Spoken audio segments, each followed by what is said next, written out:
Friend, good morning. ಇವತ್ತು ನಾನು ಬೆಳ್ಳುಳ್ಳಿ ಕಬಾಬ್ ಅಂತ ಫೇಮಸ್ ಆಗಿದೆಯಲ್ಲ ಅದನ್ನು ಹೇಳ್ಕೊಡ್ತಾ ಇದ್ದೀನಿ. ನಾನೀಗ ಅರ್ಧ ಕೆ ಜಿ ಚಿಕನ್ ತೊಗೊಂಡಿದ್ದೀನಿ.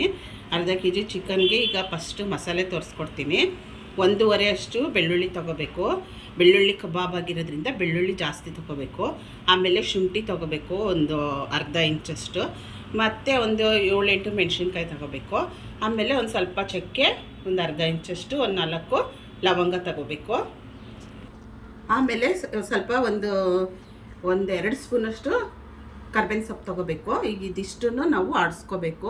ನಾವು ಆಡಿಸ್ಕೊಂಡು ಬರ್ತೀವಿ. ಈಗ ನೋಡಿ ಫ್ರೆಂಡ್, ಇವಾಗ ನಾವು ಬೆಳ್ಳುಳ್ಳಿ ಕಬಾಬ್ಗೆ ಇದು ಬೈಂಡಿಂಗ್ಗೆ 1 ಸ್ಪೂನಷ್ಟು ಅಕ್ಕಿ ಹಿಟ್ಟು, 1 ಸ್ಪೂನಷ್ಟು ಕಾರ್ನ್ಫ್ಲೋರು, 1 ಸ್ಪೂನಷ್ಟು ಕಡಲೆ ಪೌಡರ್ ಅಂದರೆ ಕಡಲೆ ಹಿಟ್ಟು, 1 ಸ್ಪೂನಷ್ಟು ಮೈದಾ, 4 ಪೌಡರ್ನು ಮಿಕ್ಸ್ ಮಾಡ್ಕೋಬೇಕು. ಆಮೇಲೆ ಒಂದು ಅರ್ಧ ಸ್ಪೂನಷ್ಟು ಅರಿಶಿನ, ಆಮೇಲೆ ರುಚಿಗೆ ತಕ್ಕಷ್ಟು ಉಪ್ಪು, ಆಮೇಲೆ ಒಂದು 2 ಸ್ಪೂನ್ ಆಗೋಷ್ಟು ಮೊಸರು. ಬರ್ದು ನೀರು ಹಾಕಳ್ದೆ ನಾವು ಆಡಿಸಿದ್ದೀವಲ್ಲ ಮಿಕ್ಸಿಲಿ, ಅದು ಫಸ್ಟೇ ತೋರಿಸ್ಕೊಟ್ನಲ್ಲ ಮಸಾಲೆ, ಅದನ್ನು ಎಲ್ಲ ಮಿಕ್ಸ್ ಮಾಡಿಕೊಂಡು ಒಂದು ಸ್ವಲ್ಪನೂ ನೀರು ಹಾಕ್ಬಾರ್ದು, ನೀರು ಹಾಕಳ್ದೆ ಮಿಕ್ಸ್ ಮಾಡ್ಕೋಬೇಕು. ಆಮೇಲೆ ಇದಕ್ಕೆ ಒಂದು ಮೊಟ್ಟೆ ಹಾಕ್ಕೋಬೇಕು. ಮೊಟ್ಟೆ ಹಾಕಿದ್ರೆ ಟೇಸ್ಟ್ ಬರುತ್ತೆ. ಆಮೇಲೆ ಕುರ್ಕುರೇನೂ ಇರುತ್ತೆ ಸ್ವಲ್ಪ. ನೋಡಿ ಫ್ರೆಂಡ್, ಇದೆಲ್ಲ ಚೆನ್ನಾಗಿ ಕೈಯಲ್ಲೇ ಮಿಕ್ಸ್ ಮಾಡ್ಕೋಬೇಕು. ಕೈಯಲ್ಲಿ ಮಿಕ್ಸ್ ಮಾಡಿಕೊಂಡ್ರೆ ಚೆನ್ನಾಗಿ ಎಲ್ಲ ಮಿಕ್ಸ್ ಆಗುತ್ತೆ. ಯಾಕಂದರೆ ಎಲ್ಲ ಪೌಡರ್ ಎಲ್ಲ ಮಸಾಲೆ ಎಲ್ಲ ಚೆನ್ನಾಗಿ ಮಿಕ್ಸ್ ಆಗುತ್ತೆ. ನೋಡಿ, ಈ ಥರ ಮಿಕ್ಸ್ ಮಾಡ್ಕೋಬೇಕು. ಆಮೇಲೆ ಇದಕ್ಕೆ ನಾವು ಅರ್ಧ ಕಿಲೋ ಚಿಕನ್ ತೊಗೊಂಡಿದ್ದೀವಲ್ಲ, ಬೋನ್ಲೆಸ್ಸು ಮತ್ತು ಅದು ವಿತೌಟ್ ಬೋನು ಅದನ್ನು ಹಾಕ್ಬೋದು, ಚೆನ್ನಾಗಿರುತ್ತೆ. ಅಂದರೆ ಬೋನ್ ಇರಬೇಕು, ಆವಾಗಲೇ ಚೆಂದ ಚಿಕನ್ನು. ಇದನ್ನೆಲ್ಲ ನಾವು ಚೆನ್ನಾಗಿ ಮಿಕ್ಸ್ ಮಾಡ್ಕೋಬೇಕು. ಇದನ್ನೊಂದು ಅರ್ಧ ಗಂಟೆ ಇಡಬೇಕು.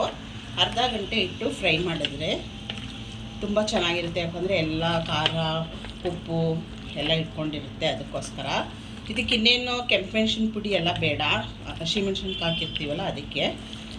ಇವಾಗ ನೀವು ನೋಡ್ತಿರ್ಬೋದು ಎಲ್ಲ ಕಡೆ ಬೆಳ್ಳುಳ್ಳಿ ಕಬಾಬ್ ಅಂತ ಯೂಟ್ಯೂಬಲ್ಲೆಲ್ಲ ತೋರಿಸ್ತಿದ್ದಾರೆ. ನಾನು ಒಂದು ಸಲ ಟ್ರೈ ಮಾಡೋಣ ಹೇಗಿರುತ್ತೆ ಅಂತ ಮಾಡ್ತಾಯಿದ್ದೀನಿ. ನೋಡಿ, ಈ ಥರ ಎಲ್ಲ ಚೆನ್ನಾಗಿ ಮಿಕ್ಸ್ ಮಾಡ್ಕೋಬೇಕು. ಹಾಯ್ ಫ್ರೆಂಡ್ಸ್, ನೋಡಿ ಇವಾಗ ನಾವು ಎಲ್ಲ ನೆನೆಸಿಟ್ಟಿದ್ದೀವಿ ಚಿಕನ್ನು ಒಂದು ಅರ್ಧ ಗಂಟೆ. ಇದೆಲ್ಲ ಚೆನ್ನಾಗಿ ಎಲ್ಲ ಹಿಡ್ಕೊಂಡಿರ್ತದೆ, ಉಪ್ಪು ಖಾರ ಎಲ್ಲ. ಇವಾಗ ನಾವು ಇದನ್ನು ಎಣ್ಣೆಗೆ ಹಾಕ್ತೀವಿ. ನೋಡಿ ಫ್ರೆಂಡ್, ಈಗ ಎಣ್ಣೆ ಕಾದಿದೆ. ಇವಾಗ ನಾವು ಇದಕ್ಕೆ ಚಿಕನ್ನ ಒಂದೊಂದೇ ಹಾಕ್ಕೊಂಡು ಫ್ರೈ ಮಾಡ್ಕೊಳ್ಳೋಣ ಚೆನ್ನಾಗಿ. ನೋಡಿ ಹೇಗೆ ಇದೇ, ಬೇರೆ ಕಲರು ಅಂದರೆ ಆರ್ಟಿಫಿಷಿಯಲ್ ಕಲರ್ ಏನು ಹಾಕಿಲ್ಲ, ಅದರಿಂದ ಇದು ಚೆನ್ನಾಗಿ ಬರುತ್ತೆ, ಟೇಸ್ಟ್ ಇರುತ್ತೆ ಅಂದ್ಕೊಂಡಿದ್ದೀವಿ. ನೋಡೋಣ ಹೇಗೆ ಬರುತ್ತೆ ಅಂತ. ಇದನ್ನು ಡೀಪ್ ಫ್ರೈ ಮಾಡ್ಕೋಬೇಕು. ಯಾಕಂದರೆ ಎಣ್ಣೆಲಿ ಬೇಯಿಸ್ತಿರೋದ್ರಿಂದ ನಾವು ಡೀಪ್ ಫ್ರೈ ಮಾಡ್ಕೊಳ್ಳೋಣ ಫ್ರೆಂಡ್.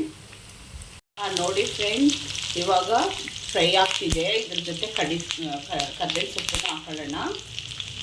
ನೋಡಿ ಎಷ್ಟು ಚೆನ್ನಾಗಿ ಫ್ರೈ ಆಗಿದೆ, ಎಷ್ಟು ಕಲರ್ ಬಂದಿದೆ ಚೆನ್ನಾಗಿ. ನೀವು ಒಂದ್ಸಲ ಮನೇಲಿ ಟ್ರೈ ಮಾಡಿ ನೋಡಿ, ತುಂಬ ಚೆನ್ನಾಗಿ ಬಂದಿದೆ. ಬೆಳ್ಳುಳ್ಳಿ ಕಬಾಬ್ ರೆಡಿ. ಹಾಯ್ ಫ್ರೆಂಡ್, ನೋಡಿ ಬೆಳ್ಳುಳ್ಳಿ ಕಬಾಬ್ ರೆಡಿ ಇದೆ. ಆಹಾ, ನೋಡೋಕ್ಕೆ ಎಷ್ಟು ಚೆನ್ನಾಗಿ ಕಾಣಿಸ್ತಿದೆ. ಇಲ್ಲಿ ನೋಡಿ, ಬಿಸಿದು. ಆಹಾ, ಬೆಳ್ಳುಳ್ಳಿ ಕಬಾಬ್ ತಿಂದು ಟೇಸ್ಟ್ ಹೇಳ್ತೀನಿ. ತುಂಬ ಚೆನ್ನಾಗಿದೆ. ನೀವು ಒಂದ್ಸಲ ಮಾಡಿ ನೋಡಿ. ಒಳ್ಳೆ ನಿಧಾನಕ್ಕೆ ಬೇಯಿಸಿರೋದಲ್ಲ, ಮೀಡಿಯಮಲ್ಲಿ ತುಂಬ ಚೆನ್ನಾಗಿ ಬಂದಿದೆ. ಎಲ್ಲರೂ ಮಾಡಿ ನೋಡಿ ಒಂದ್ಸಲ. ಟೇಸ್ಟ್ ತುಂಬ ಚೆನ್ನಾಗಿದೆ. ಬೆಳ್ಳುಳ್ಳಿ ಕಬಾಬ್ ready. Boy friend, thank you.